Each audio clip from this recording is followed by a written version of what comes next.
everyone, it's Lucy from Sweet Poppy Stencils.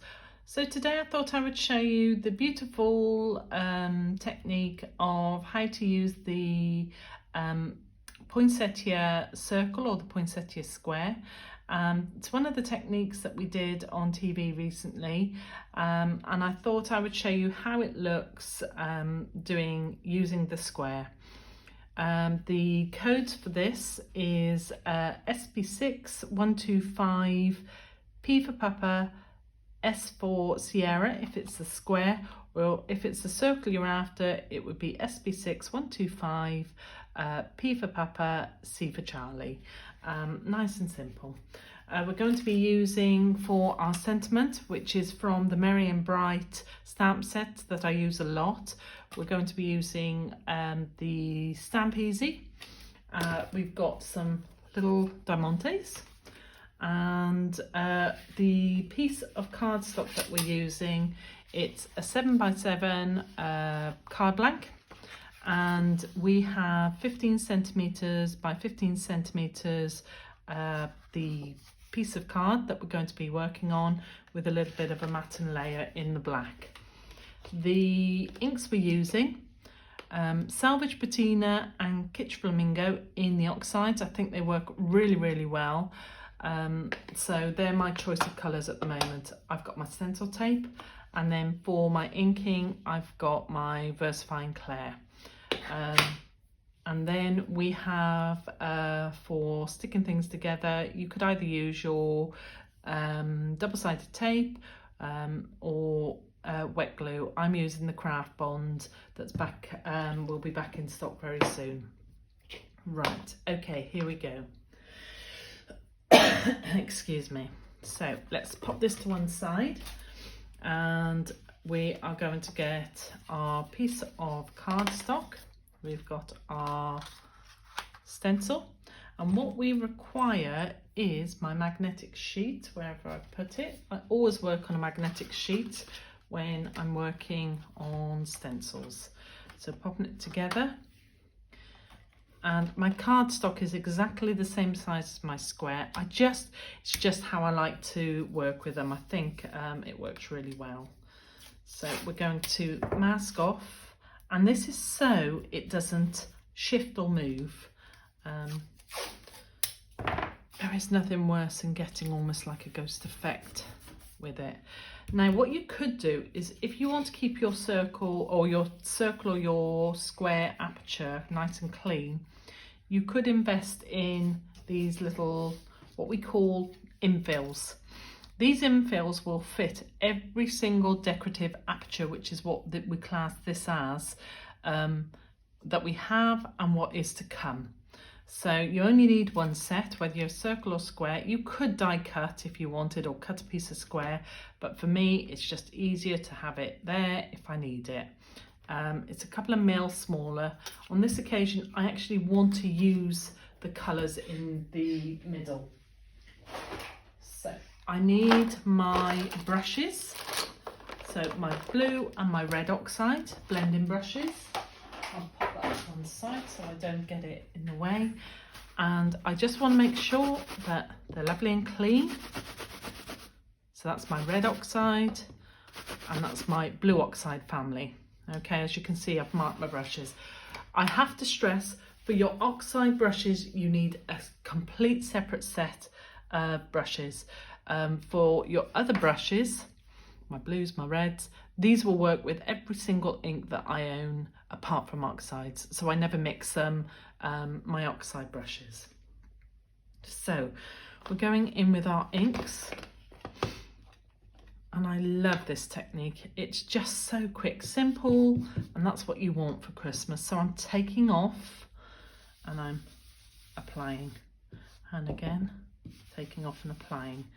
These frames are perfect for framing your artwork, so your words, your sentiments, your stamps. If you were going to use a stamp that's a lot bigger, say the Stampscape stamps, then just ink part of it, don't ink all of it, and then the stamp looks balanced then. But we have some beautiful stamps on the website, so have a little look and see what you think would mix really well with these. I'm going to ink all the way around. I want it to frame my words, but I'm not stressing too much where my ink's going at the moment because I'm going to blend, because it's oxides. Oxides blend just beautiful. Gentle in the middle, just picking up a little bit of ink in the middle, but nothing too heavy. There we go. We're just building and building and building. So layering up your inks bit by bit by bit without flooding your cardstock. Here we go. As you can see, I've got a lovely hue in the middle. And again, this is Salvage Patina, and it just works so well. So we're going over and we're blending, working round. So I'm going to move, I'm taking up. So I'm not overloading my brushes each time, and I'm not going straight there with inks. I am trying to control as much as possible, getting a little bit of a blend, so when it mixes together we're getting this beautiful purple sheen, and then I'm going over. And do you know what, if you make a mistake, turn it over. You've got another piece of clean card on the other side. So we're just blending, and then I'm going back in with my pink, going over my blue,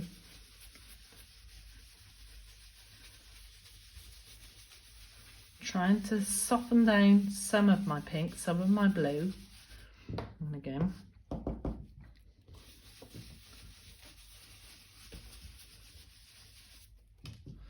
and again.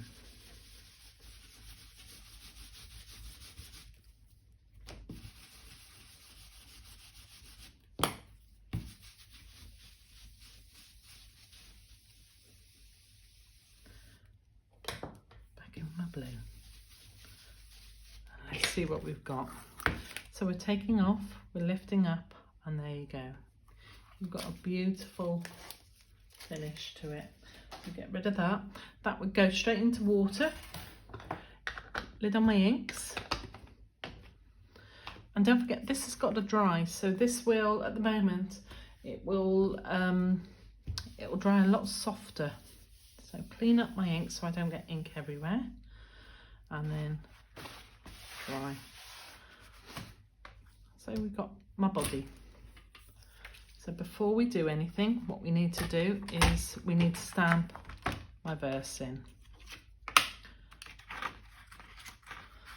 This is perfect for batch making because you don't have to wash in between your inked stencil every single time. You can actually go from one card to another without it contaminating.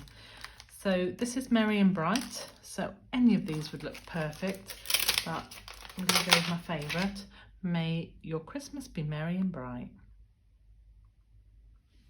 So we're just going to try and straighten it up without getting my head in the shot. And hopefully, let's have a little look. That's pretty straight, we could go with that. So, there we go. So, Versifying Clay, I always use it for my sentiments. I just want it perfect, or as perfect as possible. So we're just walking. So this press I'm using is the Vassin Creative Stamp Easy. It's my choice. There are lots and lots on the market. So have a little look around. If you're not a good stamper, it is, you know, a good tool to go into your stash. So move out the way, and I am not a good stamper at all. So we've got that so far. So we're going to layer. And again, craft bond, because I am not a good not good with the old double-sided tape. You can guarantee I never get it straight, and then it's crooked and stressed, and that's the last thing you want. So let's just take it up. Let's try and get this. See, It allows you to maneuver and get it as straight as you can. I'm going to lift it up slightly just so that I can use my eye. There we go. I haven't got my glasses on, so everything looks on a wonk at the moment. So tiny little 1mm diamantes, got them in my stash. Nothing special about them, and there's lots on the markets that you can find. These have a little gem behind them, a little bit of adhesive behind them, so they work for me. So I'm going to move him from there. I don't pizza top, and that means I don't stick a gem on every single area, but that is me. I'm not telling you that's the way it should be. So we're just going 1, 2, 3, again 1, 2, 3, so we're not sticking gem on everything, just trying to keep it elegant and beautiful. There we go. And again. And it is such a quick, easy card to make, as you can see. The hardest bit would be the gems. So we're going there, there, and around. Now you could use anything, your liquid pearls, your gems. You don't even have to put anything in, because you can actually see the tiny little stamens that are created by the stencil, so don't feel you've got to have these. I think the little bit of black behind just pulls the sentiment all together, so that's why I tend to matte and layer mine. You could use a pen down the side of it, but I have shaky hands, so I'm lethal, so I tend not to do that. So you've got your gems, get rid of those. So a little bit of double-sided behind it. Let's get that straight. And there you go. That's how you do a real quick Christmas card, whether you are working with that one or that one. There you go.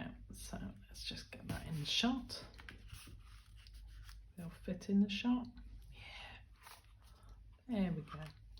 So that is your Poinsettia Aperture circle and your Poinsettia Aperture square using your inks, and on this we've used Salvage, Patina and Kitsch Flamingo.